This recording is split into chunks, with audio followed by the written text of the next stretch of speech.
Hi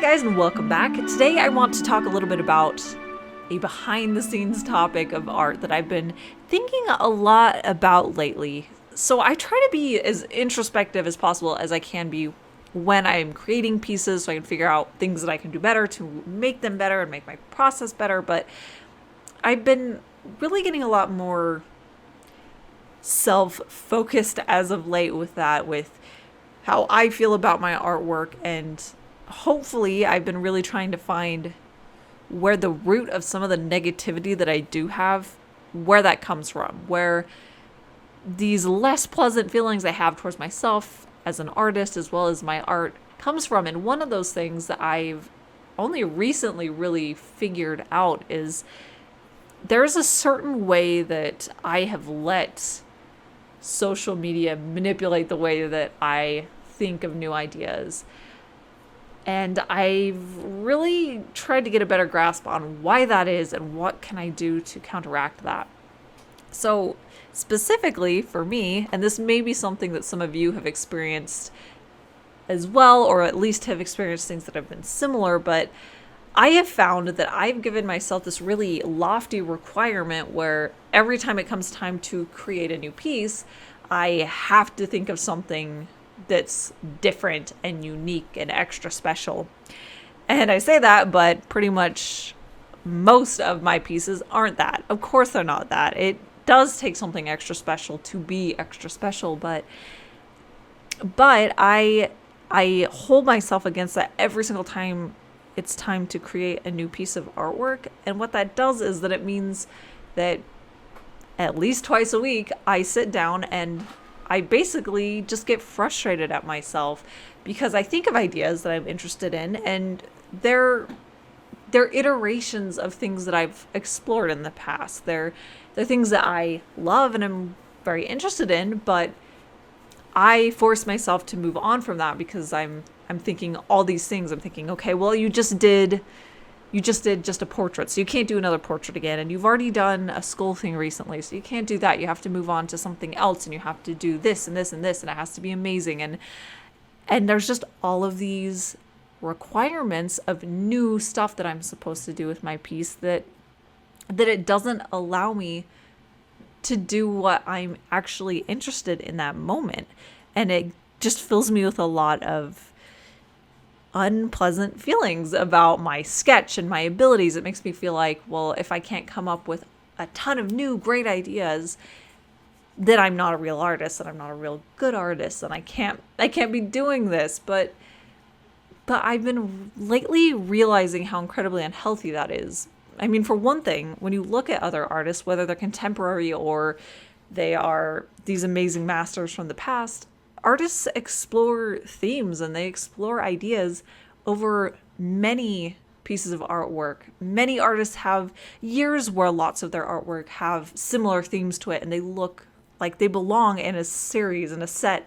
And for some reason, I've allowed myself to get into the mindset where I don't let myself do that, and I don't let myself think about my artwork in more of a series or a set or a portfolio, but I think about it on these one-offs, and it's not fun. I'll be honest, the way that I thought about it, it's not. It's putting all this pressure to be different for the sake of being different. And I'm ready to get past that hurdle and get to the point where I can start really figuring out what I want to be as an artist, and what do I want my work to be, and what do I want to say with it. And the thing is that there are going to be a lot of motifs that I do want to explore more, and I do want to figure out, can I do it better this time? Can I take that idea and flesh it out more? Can I add this or that to an idea that I've already explored? And this piece in particular is kind of a good example for that. So when I was sitting down and it was time to come up with a new sketch for a new video, for a new piece of artwork, I again went through that same round of frustration at myself and feeling really let down at myself for not coming up with this great idea just right out of my head like that. And I basically spent a whole afternoon just sketching ideas and then throwing them out, or staring at a computer screen full of reference photos and hoping that something was just going to connect and I would have that great big idea. And it wasn't until the next morning where I was thinking about that, about why was I letting myself get into this strange rut over a concept when really there were these ideas that came to mind. There were these things that I thought were interesting, but I immediately shut them down. And that was what made this piece come to pass. I decided that I was going to indulge in those things that I am interested in. This is one that is similar to something that I have done pretty frequently, and I do love doing it. And I do want to do more of them, and it's just a portrait with iterations of skulls on their face.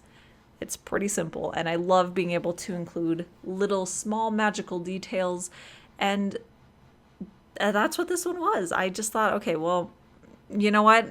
I'm going to let myself draw what I want to draw, and I'm going to focus on the execution of it. If I don't feel like I can come up with this stellar, unique idea, well, at least I can try to do it my best possible, and I can execute it the best possible. So when it came time to doing the sketch, I tried to pay a little bit more attention to certain details that I would normally rush past. And when it came time to doing the inking, I tried to be really thoughtful about each line that I was doing and why was I choosing that. And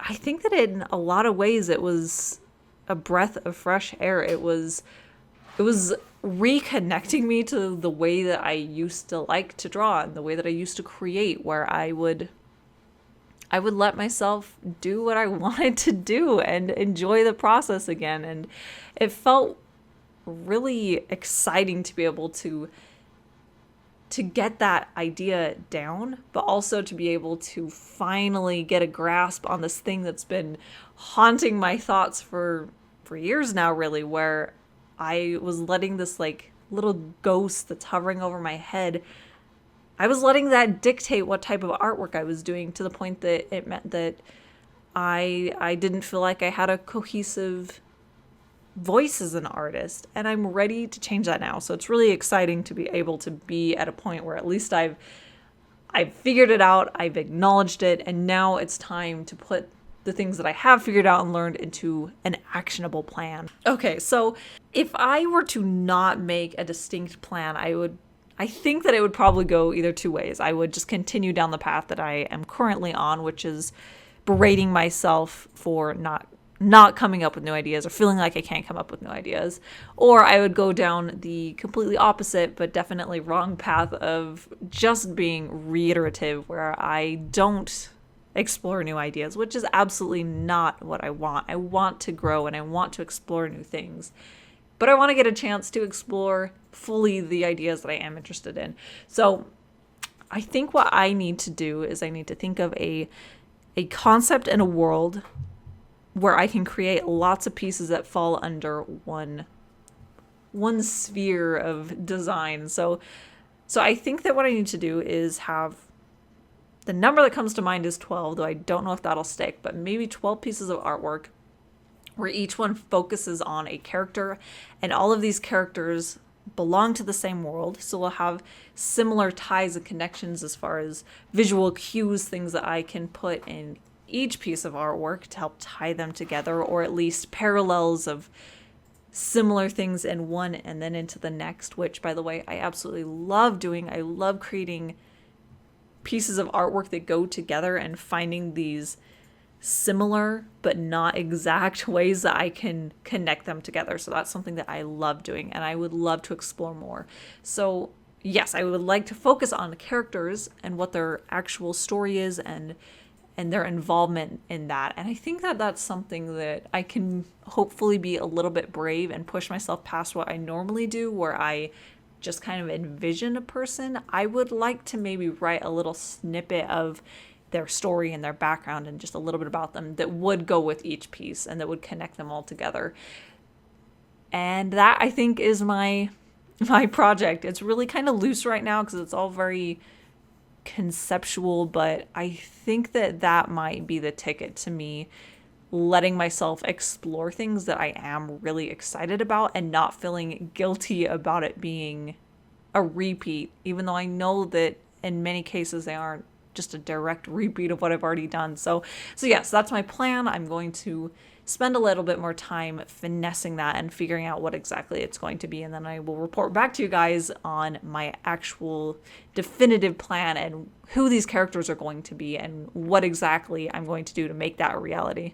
But I would love to hear from you guys. What are some things that you've struggled with? What are some really positive things you've gotten from posting your work online or from watching other artists through social media? I know that is a huge part of being an artist nowadays.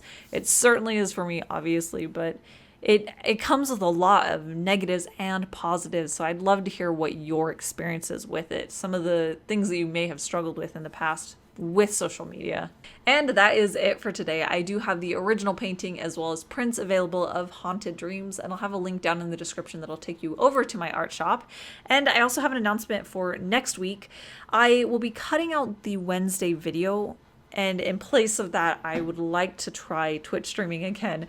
I loved it the first time that I tried it, and I just never connected with making it happen again, so I'm excited to make that a priority next week. I don't know exactly when I will be streaming, but it will be on Wednesday, and you can follow me over on my Twitch page, and I believe that there's ways that you can get notifications of when I go live. I'll also be putting a little notification over on my Instagram stories, so if you don't follow me over there, I'll have both the links for my Instagram and for Twitch down in the description. But hopefully I'll be able to hang out with some of you guys and create some art together. But that is it for today, so I'll see you guys next week.